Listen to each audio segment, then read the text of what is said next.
tracking the amazing growth of the first century church to challenge and inspire the 21st century church. This is Unstoppable Church, Then and Now, recorded on location in Israel, Cyprus, Turkey, Greece, Malta and Italy. Bible teacher and church pastor Mike Beaumont is in conversation for the next 30 minutes with David Taverner. In our last conversation, Mike, we were talking about that sharp disagreement between Paul and Barnabas. And we did sort of talk about the importance of relationships, particularly between Christians in the church as it grows. So this time, I think our focus is more on the positive side of it. Yeah, we really need it, don't we, after last time? We saw how God sort of redeemed the mess that Paul and Barnabas got themselves into over the issue of whether they should take young Mark with them or not. But some good things came out of it. We saw how God turned it around for himself. But also out of that, some other good things came. And like you say, it's going to be good to focus on them this time. Because that relationship, just for a second, that Barnabas had with Mark, and they came here, back here really, for Barnabas' sake, to Cyprus. Paul and Silas went off in a very different direction. So that sense of partnership was important, but that doesn't happen overnight. Oh, no, it's something that grows. And what does real partnership take? Well, any partnership needs time. I mean, think of perhaps one of the closest partnerships, marriage. What does that take? It takes time. And even when you've got married, it still takes time and years and decades to fully understand one another and work out how to live and share life together. So it does take time.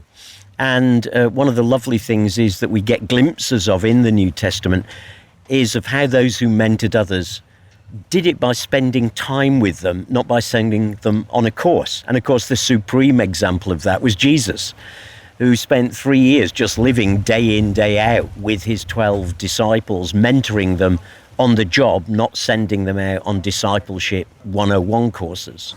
What do you mean by mentoring? Okay, what's mentoring? Sometimes people call it discipling. Mentoring is a more perhaps business type word today. But it's to do with taking someone who's less experienced than yourself in a particular area. It may be younger than yourself, though not necessarily so. And giving yourself in order to bring out the best in them, helping them to grow and mature in that area where you yourself are gifted. And the best mentors do it in such a way that they want those that they are mentoring to go further and succeed more than ever they did. And that's certainly got to be true for the church. Because if our mentoring simply wants to produce people at best like us, at worst a little bit lower than us so we can stay head honcho, then the church will never grow and develop beyond where it is. But if we want to see an unstoppable church, then, mentoring is going to have to be really important again in these days, just like it was in the ministry of Jesus and in the life of the early church. That sense of sort of learning from each other and togetherness is sort of reflected a little bit where we are. We're in a sort of modern day marina here in Cyprus. I mean, as far as the eye can see, there are boats and motor launches and all kinds of shapes and sizes. So that sense of working together, team working is important. Yeah, absolutely. I was once taken out on a big 39-foot yacht out of Vancouver. And, I had to be mentored, taught how to do it. They didn't just say, well, have a go, Mike.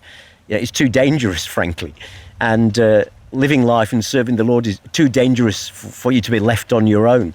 So, I had to be shown the ropes, taught how to, tack the sails and pull the ropes in and wind them in and use the compass and things like this. So I needed mentoring. I couldn't just be let loose. And, was I an expert at the end of that day? No, of course not. But, I'd learnt enough to think, wow, this is great. I wouldn't mind doing this again.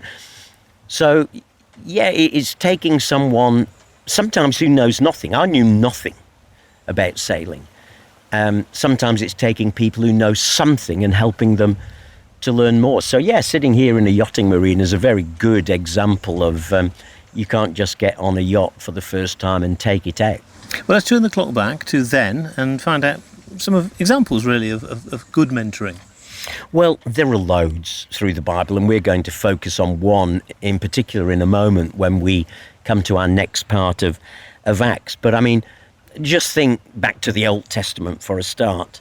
There was Jethro with Moses, came along, gave him wise advice when he was getting burned and not able to cope with leading God's people, and mentored him and said, do you know what you need to do? You need to resolve the problem like this. There was Moses with Joshua. Now, that was a much more long-term one. Joshua was a young man that Moses seemed to take under his wing, and he's there with him throughout the 40 years of the time in the wilderness, being prepared to take over from Moses, so that when the day came and Moses was taken up to heaven, before he could even enter the promised land, he only saw it from afar, didn't he? Joshua was prepared to step up to what God was calling him to. Now, he still felt quite overwhelmed by the idea, but he wasn't thrown in at the deep end. He'd stood alongside Moses, prayed alongside Moses, heard Moses thinking things out and working things out, seen how Moses led people and resolved situations. So that's a great example. Think of some of the prophets. Eli with Samuel, Elijah with Elisha. And there I think the mentoring happened very much because Elisha pressed into Elijah rather than Elijah really wanting it in that particular situation. Elisha with his school of the prophets. Or even someone like Mordecai with his relative Esther, who mentors her so that she can get in a place of significance in the Persian royal court and use that for the purposes of God. And that's within a family situation. They were related. Yeah, absolutely, which must have been, quite challenging because, we know one another as family, don't we? So loads there in the Old Testament. When you come to the New Testament, well, the obvious one is the one we've referred to, Jesus with his disciples. But there's also in Acts 18 that we'll come to in a couple of episodes' time, Priscilla and Aquila, a married couple who take this guy Apollos, who's well-versed in the Bible, but not well-versed enough to understand everything about Jesus. So they start to spend time with him and invest in him. Gamaliel with Saul. Paul refers back to how he was mentored in the scriptures and applying the scriptures from Gamaliel, one of the leading rabbis of those time. And Barnabas with Paul. We've seen how Barnabas took Paul on when nobody else would. When everybody was thinking in the early church, this is a setup. This guy has not been saved. This is just a setup so he can get on the inside and get us from the inside. And it was Barnabas who saw something in him and who heard God say, this is one of my chosen ones. I've got plans for him. And who stepped out courageously. Now, for me, that's incredible mentoring when, you can't see the finished product, but either God speaks to you about it or you sense in your own heart that this person has incredible potential and I want to give myself to mentoring and training them. And despite all Saul's background, all his knowledge of the scriptures, it all needed reforming and reshaping now around Jesus. And Barnabas was a great help to him in taking him and helping mentor him until the point where Barnabas and Saul ends up becoming Paul and Barnabas, and he takes the second place. So loads of examples in the scriptures of mentoring. Amazing to think that Paul had to be taken under Barnabas's wing, knowing what we know about Paul. Yeah, I mean, if all you knew was that bit, that they worked together, you would assume, if you didn't know the backstory, that Paul had always been the leading one and Barnabas had been the sort of number two. But when you look at the text and see in these chapters of Acts that actually it was the other way round. And therefore, what credit to this man Barnabas in giving himself to mentoring someone that he felt had potential to grow, and then being ready to sort of step back and make space for Paul. Because mentoring, the best mentoring is not just classroom-based, it's not just theoretical, it's mentoring on the job, which of course all of these examples in the scriptures are. They're not classroom-based, they're mentoring on the job, mentoring in how to actually do it, how to handle people, how to teach this principle, how to deal with this particular issue. So presumably, because Barnabas set such a good example as a mentor himself, he was passing that on to Paul, who was then to become a mentor himself. Yeah, absolutely. And I think, again, we should give all credit to Barnabas that Paul learnt this principle of mentoring from, frankly, one of the best. And he clearly really grasped it, because it's something that he implemented in his own life that he was quite passionate about. Well, give us some examples of who he mentored. Well, why don't we look at the next passage in Acts, where we see an example of that. And we're going to pick up the story where we left it last time, after that strong disagreement between Barnabas and Saul, and where Barnabas takes Mark and starts to mentor him instead. And we said last time, didn't we? Thank God for that, because Mark would end up writing a gospel one day. And Paul chooses Silas, and the mission is now doubled. One goes to Cyprus and one goes into what we would call Turkey and Europe today. And then what followed after that? Well, Paul now begins what we now call his second missionary journey.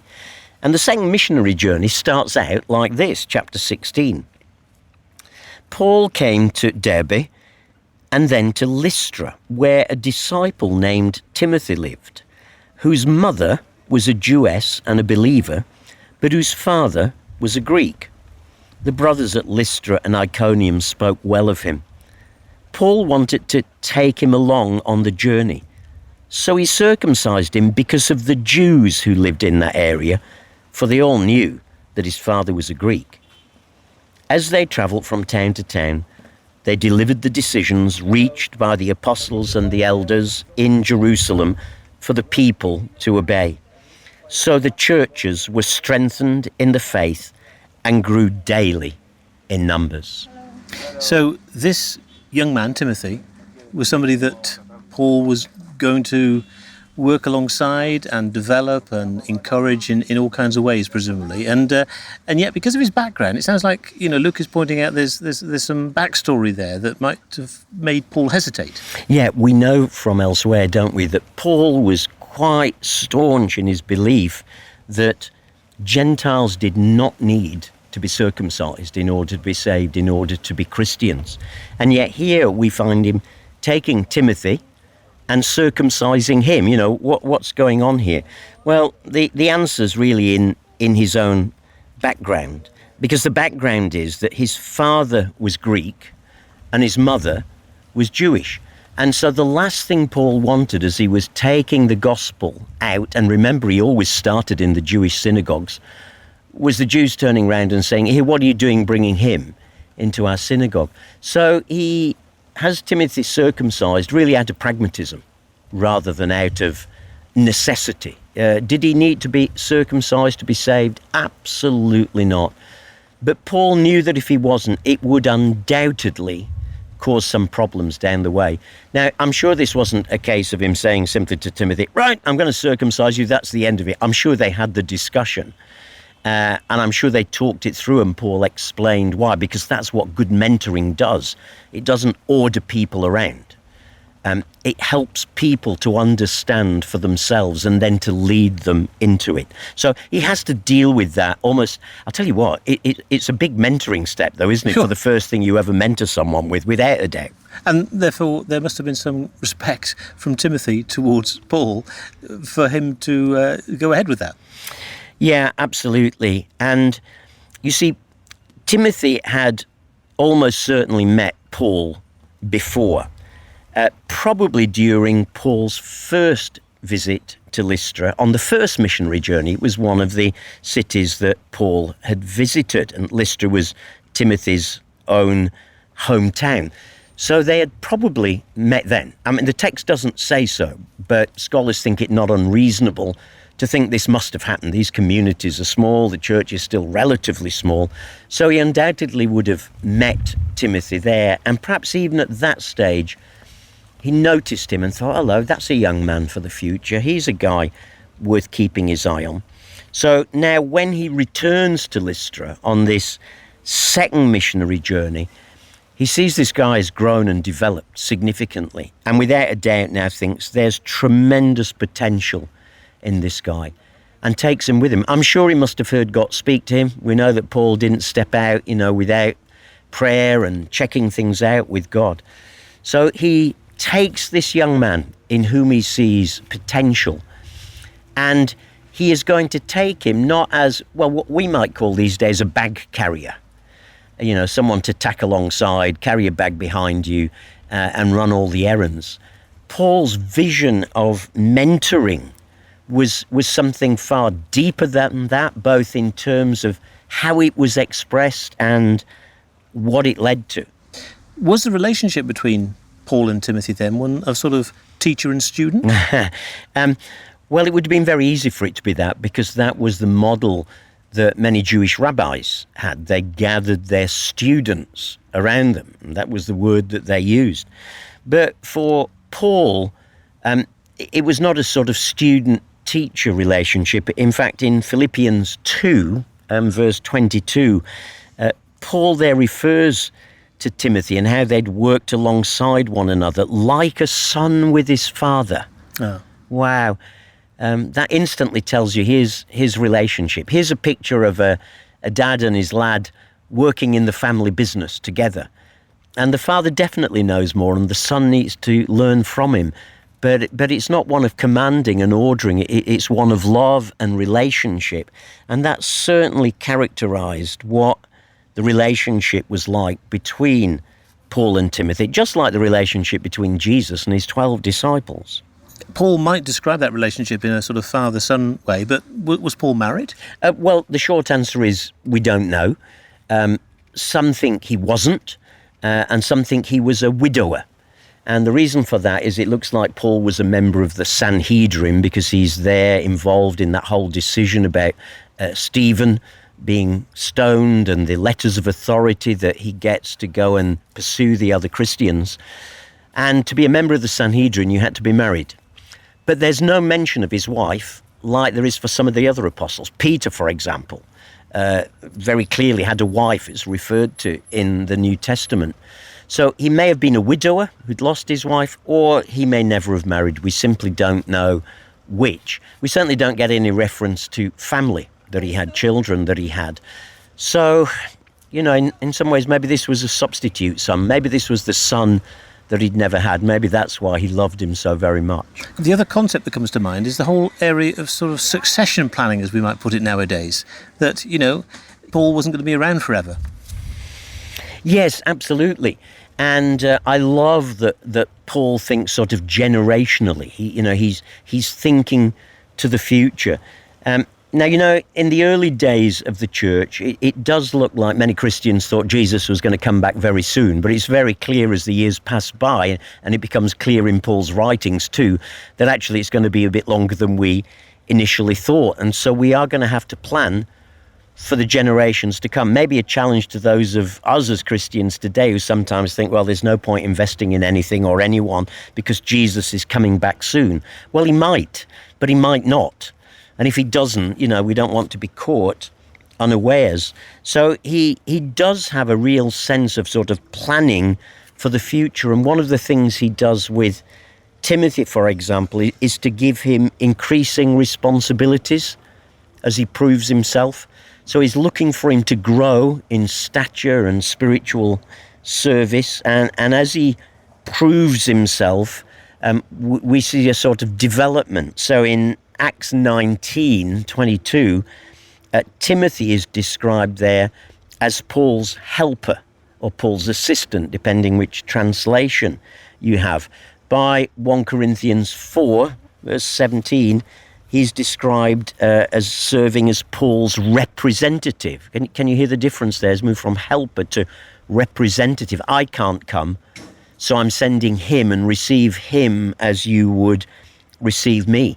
And later in the New Testament, we find that he's actually overseeing, leading the church in Ephesus on Paul's behalf. We find that in 1 Timothy. So there's real planning here. There's real strategy here for moving this guy from being a guy with potential to being a helper, to being a representative, to leading one of the leading churches of those days and carrying out the sort of thing that Paul himself would have done. But of course it would have been in his own way, yet still looking to Paul as his spiritual father.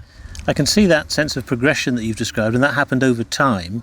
Is there also, though, a danger of bad succession planning, whereby, the one who's being taught can start to assume that they're going to take over? Yeah, absolutely. And sadly, I've seen that sometimes in churches today. I've seen it in some other nations where church leadership becomes a sort of family business, and where the son expects to take over the lead of the church because his father planted the church 20, 30, 40 years ago. And it's a great church and it's a great work. And he hands it over to his son, either when he retires or, just before he passes away. And you look and you think, this is not the right person. This is not the person of caliber to lead what you have built. So, family business, hey, and that's not just in other countries in the West and in our own country, in the UK, that can happen as well.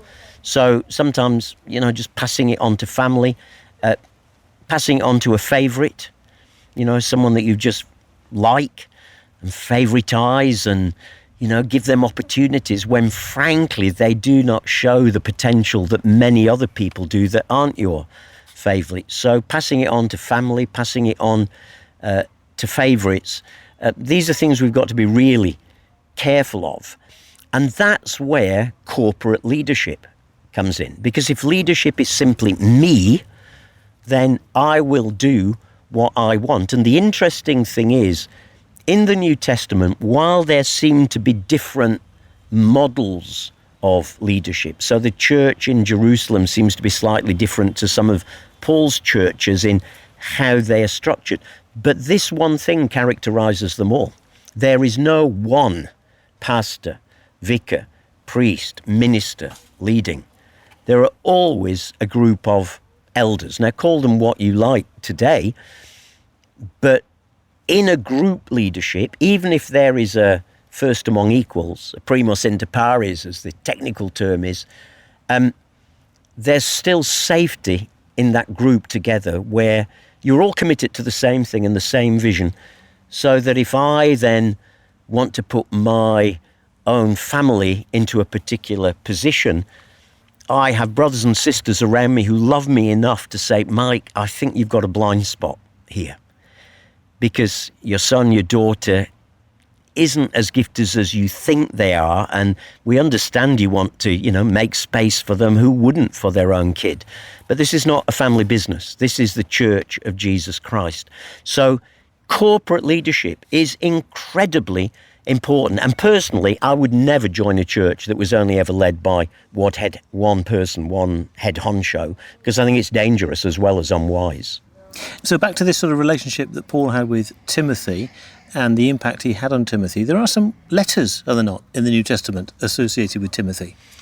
Yeah, absolutely. Paul writes two of them, 1st and 2nd Timothy, to him when he's leading the church at Ephesus, full of practical wisdom. There's a lot of theology in it, but also a lot of very, very practical, down-to-earth advice for him, on how to treat widows in the church, for example, is one very practical thing. So the mentoring continued even when they were apart, and Paul did it by letter. When he's not able to come, when he's in jail, he writes to these church leaders and shares his God-given wisdom with them as a continuation of that mentoring.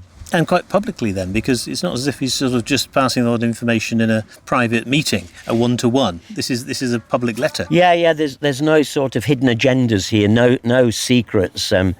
Everyone can hear this. Certainly in most of Paul's letters, they're actually to the whole church anyway, so everybody gets to hear that. In his personal letters, Timothy it's addressed to him.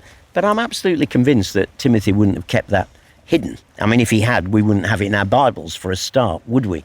The most obvious proof of it. So, these are very public. In fact, I'm quite sure that Timothy, as a young man, would have used these letters to sort of perhaps bolster up some of the things he'd been saying. Paul actually says to him at one point in one of the letters, Don't let anyone despise you or look down upon you because of your youth, but rather set them an example in godliness and in the faith.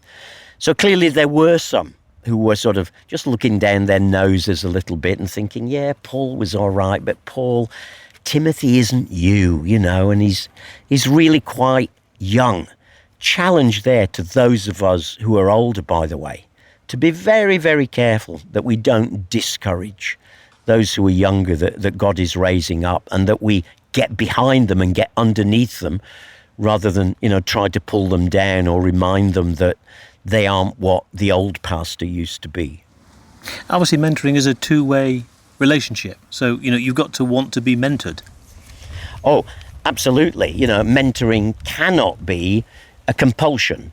And if it becomes that, then it's a cult.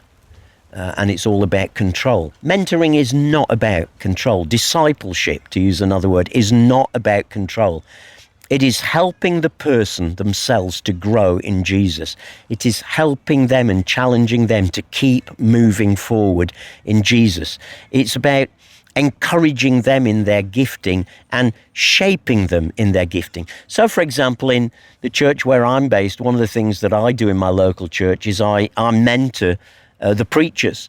So anyone who preaches on a Sunday, including our senior pastor by his own choice, has to have me go through their message, and I listen to it online if I'm not there that particular Sunday, and I go through it. Why? Because I want to help them be better. How do I do that? And by the way, they've all said yes to this. It's not compulsory. They want to grow. And that's what mentoring's about, wanting to grow. So it's not a compulsory thing.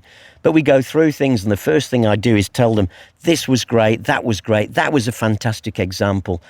Okay, let me give you 2 things to work on for next time. So there's loads of encouragement, and then a challenge, and then an opportunity. Now that's, I think, a good way to mentor people, because we all need encouraging, but hey, we all need challenging too, because it's easy for us to settle. When my senior pastor said to me, and I want you to do this for me too, I want you to listen to my message, as I was saying, but you're the senior pastor. And he said, yeah, but I do not want to become the sort of senior pastor who is droning on in his sermons and everyone's sitting there listening. I really wish he would stop, and it's time he gave up doing this. So I want to keep moving ahead with Jesus. Wow, what a great spirit and attitude. So yeah, it has to be voluntary. It has to be something that we want. And if we're wise, we will want it. If we're wise, we'll hunt out someone in our church who's sort of further down the road than us, or perhaps further down the road in us in a particular gift. Maybe God started to gift us in the area of prophecy. Well, go and find out someone who's a bit more mature and talk to them and say, how do you test this out? How do you get your words? What do I do when I receive this? So go and find someone. Sometimes they might come to you and say, I think God's put you on my heart. So it can work both ways, either you going to them or them coming to you. So can all of us potentially be mentored? Absolutely. And you know what? I would say as well, all of us potentially can also mentor.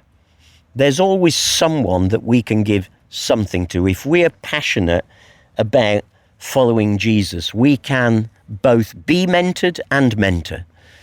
Though I want to underline, we cannot really mentor if we aren't mentored, because we're going to get stuck. We're not going to keep growing ourselves.